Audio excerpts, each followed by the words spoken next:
દેશભરમાં જ્યારે આ પર્વની ઉજવણી કરવામાં આવી રહી છે ત્યારે અમદાવાદના ખાનપુરમાં પણ આજના આ પર્વની ઉજવણી કરવામાં આવી।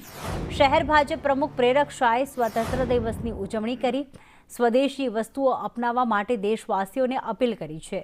સાથે જ કહ્યું કે દેશ માટે આપેલા બલિદાનોને યાદ કરવાનો દિવસ એટલે કે સ્વતંત્રતા દિવસ। વોકલ ફોર લોકલના અભિગમને અપનાવવા નાગરિકોને કરાઈ અપીલ। આજનો દિવસ એ દેશ માટે બલિદાન આપનારા રાષ્ટ્રનાયકોને યાદ કરવાનો દિવસ છે કે જેના કારણે આજે આપણે દેશની અંદર આઝાદીનો શ્વાસ લઈ શકીએ છીએ। આજના દિવસે સૌ ભારતવાસીઓ અને કર્ણાવતી મહાનગરના સૌ નાગરિકો આપણે સંકલ્પ લઈએ કે પ્રધાનમંત્રી શ્રી નરેન્દ્રભાઈ મોદીજીનું જે વિકસિત ભારતનું સપનું છે એ સપનાને સાકાર કરવા માટે આપણે કદમથી કદમ મિલાવીને આગળ વધીએ।